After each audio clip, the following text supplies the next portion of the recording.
Sri Oktavia Setianingsih, calon guru penggerak angkatan 9 dari SMA N3 Sampang. Hari ini saya tidak sendiri, saya ditemani oleh rekan sejawat saya, yaitu Bapak Ebit Rocky Al-Fatih yang mengajar geografi. Selamat pagi Pak Ebit. Selamat pagi, Bota. Bagaimana kabarnya hari ini? Alhamdulillah baik. Alhamdulillah. Pak Ebit, hari ini kita akan melakukan pra-observasi. Di sini tujuannya adalah untuk mengetahui dan mengevaluasi jalannya proses pembelajaran yang nantinya akan Bapak lakukan di kegiatan observasi.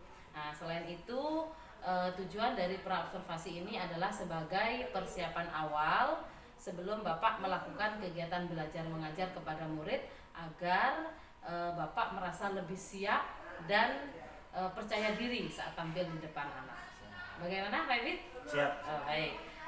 Bapak Ebit, hari ini ada beberapa pertanyaan yang akan saya tanyakan terkait persiapan sebelum kita masuk kelas.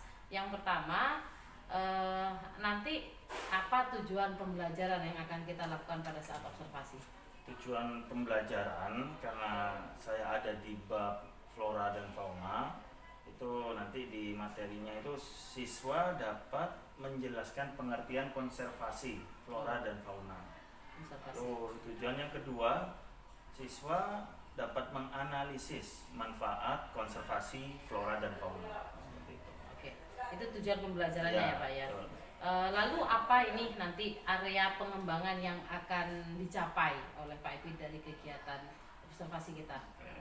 Jadi untuk area pengembangan, selain kita ingin menumbuhkan profil pelajar Pancasila ya, karena kita sudah di fase F, itu juga mengembangkan aksi nyata anak-anak kelas 11 untuk mengkonservasi flora dan fauna di sekitarnya, secara kontekstual di sekitarnya. Berarti itu dari segi pengetahuan atau keterampilan Pak? Aksi nyata itu? Dua-duanya ya? Berarti dari aksi nyata itu bisa meningkatkan pengetahuan dan keterampilan dari keterampilan. Bahkan sampai ke sikap ya, sampai ke dimensi juga. profilnya. Oh iya. Lalu strategi apa nih yang dipersiapkan oleh Pak Ebit? Strategi itu ya bisa dari model, dari media, kemudian dari strategi yang digunakan pada saat nanti diobservasi.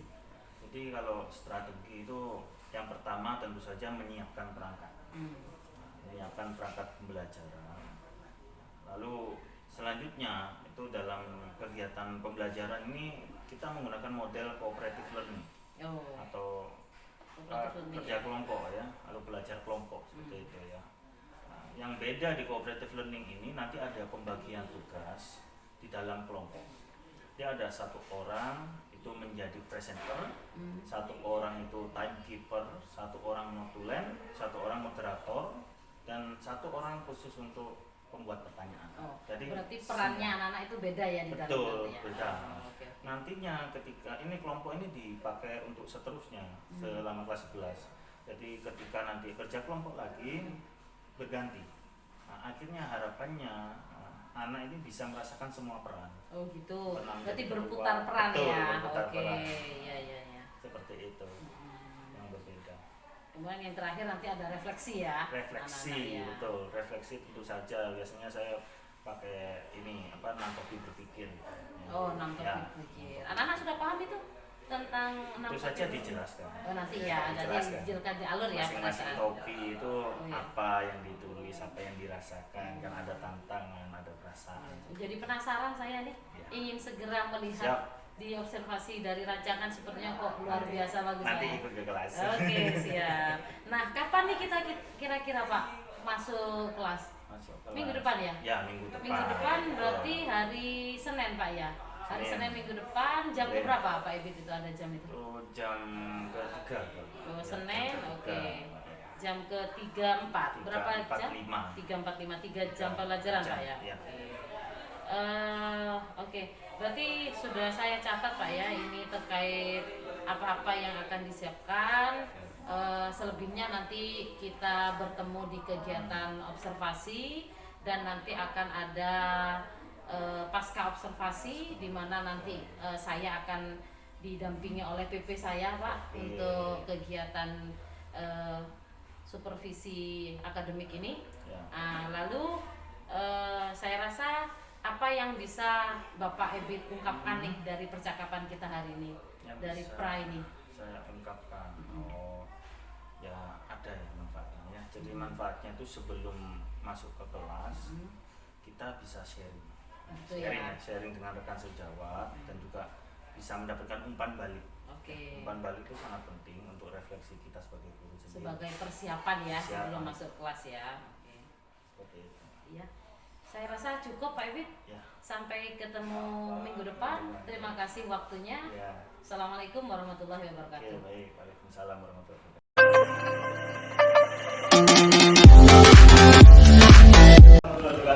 Waalaikumsalam warahmatullahi wabarakatuh. Bagaimana kabarnya ini? Baik. Baik, benar baik. Ya. Kita baik. Alhamdulillah. Sudah makan? Sudah. Makan apa? Nasi. Nasi saja berarti. Lauknya apa? Telur. Telur. Nanti kita coba dibahas itu. Telur itu kan dari ayam. Ya, betul ya? Nah, nanti kita bahas ayam persebarannya bagaimana. Nah, seperti itu. Kita ada kaitannya nanti dengan materi kita ya. Ya. Ini termasuk telur sama ayam duluan mana ya? Duluan mana? Ya, nanti kita bahas itu. Oke, sebelum kita mulai pelajaran, alangkah baiknya kita berdoa dulu, ya. Ketua kelas, Agus, boleh. Silakan duduk berdoa. Lalu kita mulai pelajaran. Alangkah baiknya kita berdoa bersama. Berdoa dimulai.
Sudah bicara banyak tentang persebaran flora dan fauna, ya kan?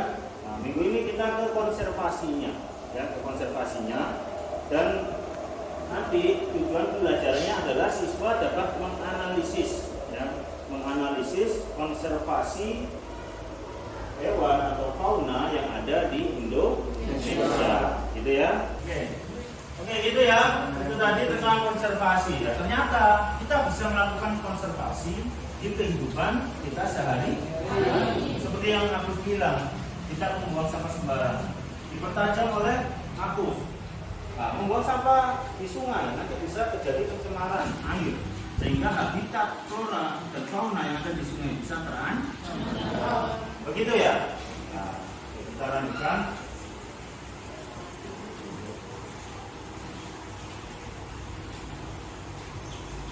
Kelestarian flora dan fauna telah diganggu oleh berbagai kerusakan. Kerusakan itu antara lain oleh faktor yang tadi itu ya. Yang pertama, faktor alam itu pengaruh evolusi. Ya. Pengaruh evolusi itu juga bisa menyebabkan kelestarian flora dan fauna terganggu. Nah, karena ingatkan ya yang disampaikan Darwin ya, teori evolusi. Ya, setiap makhluk hidup itu berevolusi. Jadi tidak mesti sama bentuknya, ya tidak mesti sama bentukannya, itu tidak mesti sama. Gitu ya. Lalu juga penebangan ilegal. Nah, ini tadi ada yang menyampaikan ini ya tadi ya. Belum ya? Nah, penebangan ilegal ini juga bisa mempengaruhi kelestarian flora dan fauna. Ya. Karena apa? Karena tahu fungsinya apa pohon ini? Untuk penghasil oksigen yang pertama. Dan juga sebagai tempat hidup atau habitat. Hewan apa yang hidupnya di pohon? Burung. Terus kera.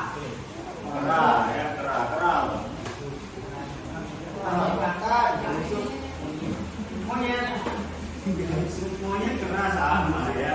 Cuma bedanya kera apa kan gitu ya? Kayak kera ekor panjang atau gimana ya? Ya. Lalu ada juga perburuan penangkapan ilegal, ya, illegal fishing ya, kali ini ya. Ini gambar apa nih? Ikan. Ya. Kira-kira ikannya ini kenapa ini? Kena jaring ya. Kalau jaring yang biasa nggak masalah. Tapi kalau jaringnya itu kayak ikat harimau itu gimana? Tahu kamu? Atau kalau nggak pakai jaring pakai bom saja? Kalau pakai listrik?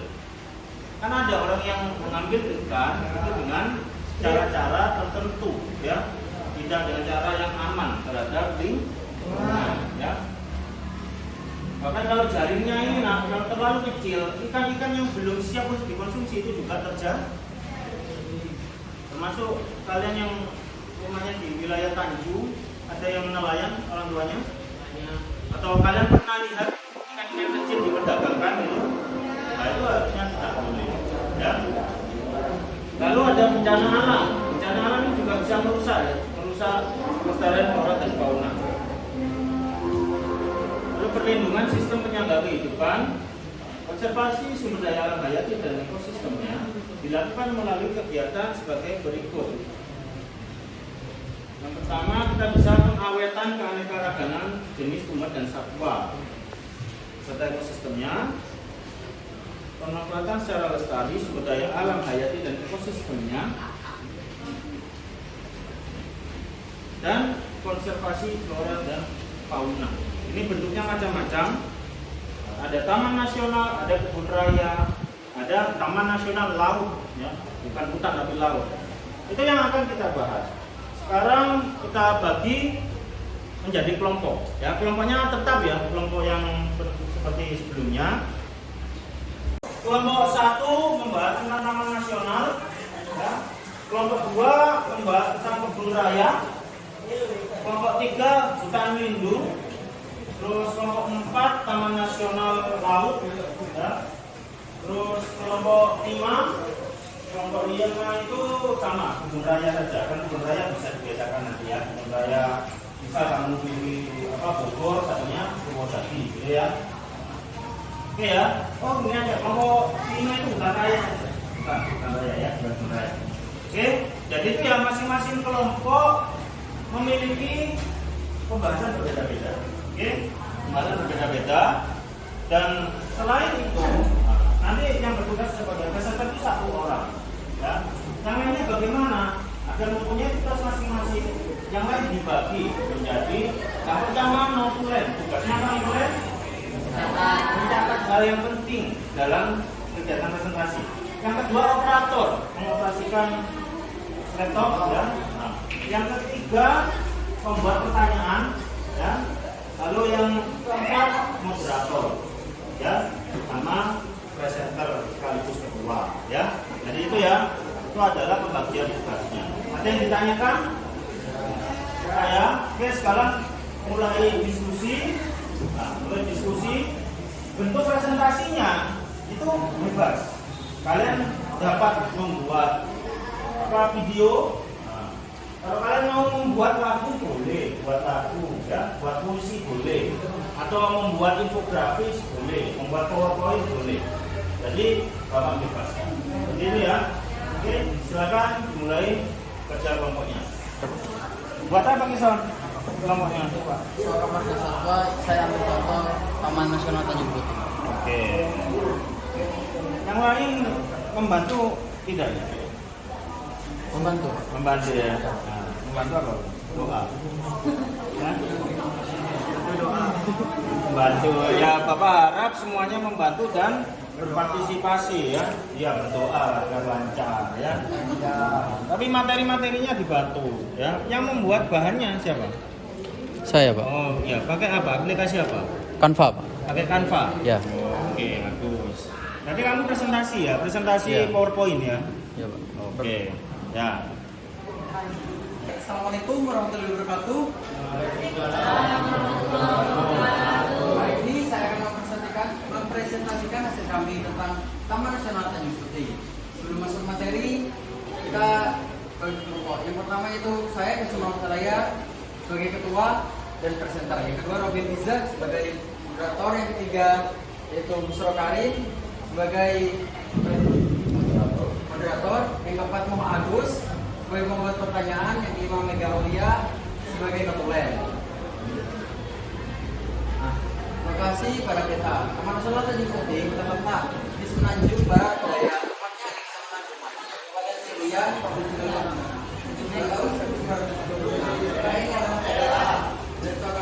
Kemudian ditetapkan sebagai Taman Nasional pada tahun 1984. Secara geografis, Taman Nasional ini terletak antara derajat 35 sampai 3 derajat 20 bintang selatan. Nah, sekian presentasi dari kami. Mohon maaf jika ada kekurangan. Jangan cari yang sempurna, karena kesempurnaan akan ada jika kau dan aku disatukan. Baik. Baik, atau ada yang kurang jelas atau gimana? Mungkin bisa ditanyakan. Silakan pertanyaan mulai dari kelompoknya Matus. Silakan bertanya. Saya tahu.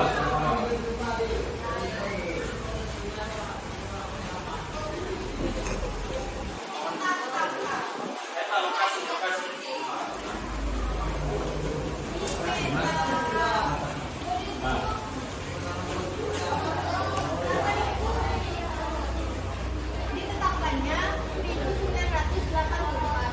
Sebelum itu dijadikan apa? Sebelum ditetapkan. Oke. Notulen ditulis ya, notulennya ya. Ya, notulen ditulis. Ya, sebelum ditetapkan oleh pemerintah. Nah, ini Taman Nasional Tanjung Putih ini dijadikan apa? Tulis. Ya, itu tadi pertanyaannya. Sudah ya? Nah, oke. Sudah stop. Oke, pembelajaran hari ini sudah selesai. Ya, sudah selesai. Kalian sudah diskusi di dalam kelompok, membagi peran, presentasi, tanya jawab. Ya, sekarang Bapak tanya dulu nih, kesannya bagaimana? Ya. Terus kesannya bagaimana dalam diskusi tadi? Seru. Serunya apa? Hanya bisa berbagi pendapat. Oke, berbagi pendapat dengan teman-teman. Berarti kalau nggak saat geografi nggak berbagi pendapat kamu. Kalau berbagi juga, tapi lebih seru sekarang. Oke ya. Lalu selain jalannya diskusi, ya, hari ini kalian juga mempelajari apa sih hal baru? Fatul, hal baru yang dipelajari apa hari ini? Konservasi apa? Konservasi sumber daya alam. Kenapa penting? Oke, karena untuk menjaga kelestarian ekosistem. Tepuk tangan untuk Fatul. Ya, betul sekali. Hari ini kita mempelajari pemanfaatan flora dan fauna ekosistem daya alam. Yang pertama, kenapa kita harus melakukan konservasi? Menjaga keseimbangan ekologis, nilai estetika, dan mengembangkan ekonomi lokal. Ya, itu pembelajaran hari ini. Selanjutnya kalian bisa mengisi link, ya, mengisi link refleksi pembelajaran hari ini yang sudah Bapak share di grup tentang observasi sumber daya alam di Indonesia. Ya. Nanti buka artinya, semuanya buka artinya. Itu nanti di linknya itu ada refleksi menggunakan metode anatomi berpikir, ya. Sudah pernah kan? Sudah biasa kan? Nah, nanti silakan diisi masing-masing topi itu menggambarkan apa, kan seperti itu ya. Oke, ada pertanyaan sebelum Bapak tutup? Tidak ada?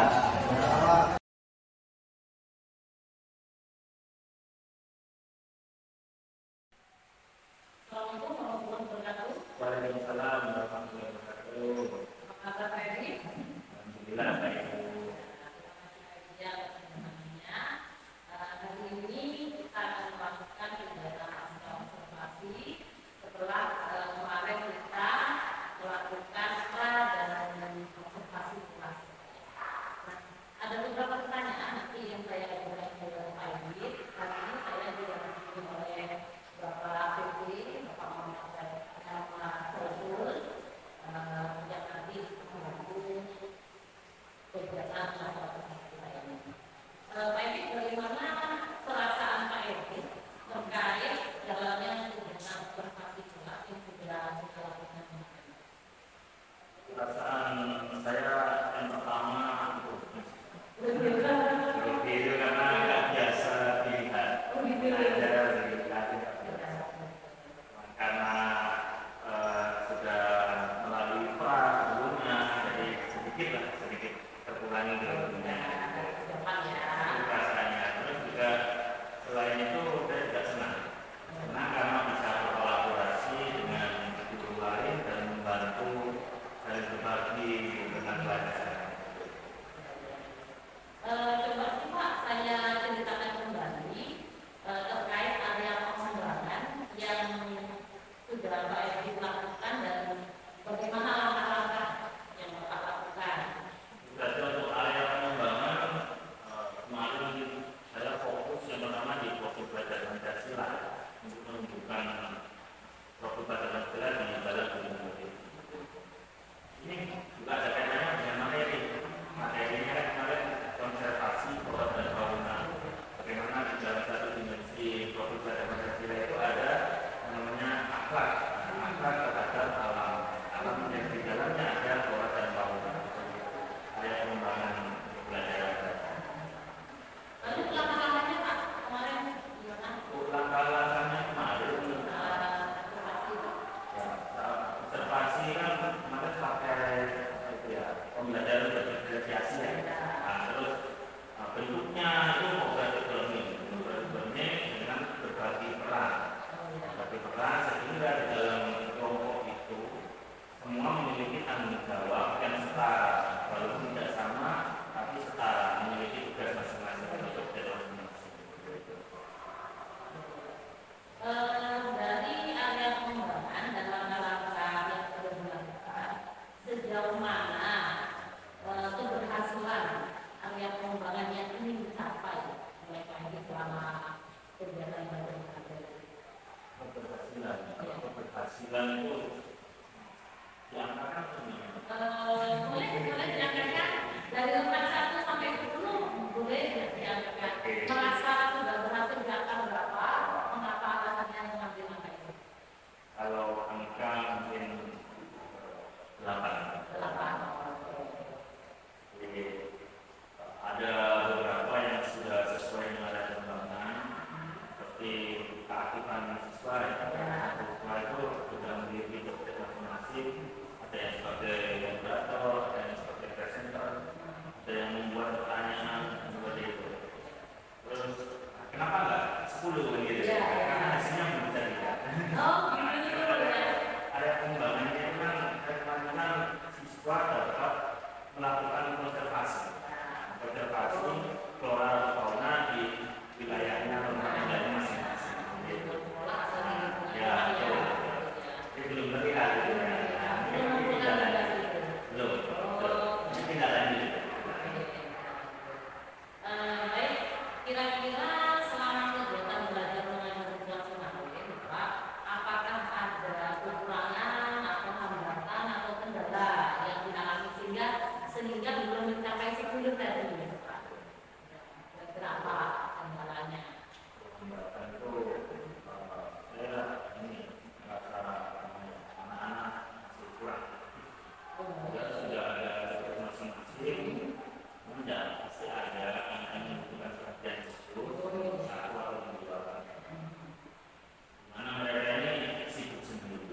dari pancingan-pancingan yang dilakukan di kota itu tidak langsung muncul rencana solusi yang dibicarakan. Bahkan sampai pada waktu kapan malah ini lakukan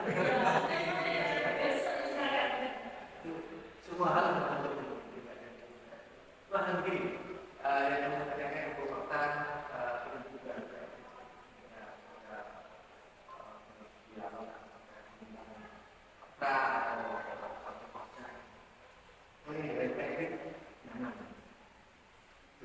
hal yang ini ketika tadi bukan mencapai yang berbicara agak tertutup, inklusif banget, kan perlu juga ada agar memancing mereka. Contoh tadi begini, yang mungkin mereka katakan di dalam emosi dan itu naik kelas ya. Itu dulu. Tanam mana dan bobot itu dulu. Dan itu lagi kita akan mengembangkan lagi dan itu lagi tangkap sinyal itu nah yang itu juga tidak kembali ke si target bapak itu supaya tentang ini ya. Jadi sama-sama sepakat di sini. Karena yang Pak Edi ada. Tapi kira-kira yang bisa kita kembali. Baik, terima kasih atas umpan balik dari Bapak PT, Bapak Muhammad Syahrul. Terima kasih juga saya sampaikan kepada Pak Edwin atas waktunya yang memberikan kegiatan pasar ini. Saya rasa cukup Bapak. Sekali lagi terima kasih. Saya akhiri. Assalamualaikum warahmatullahi wabarakatuh.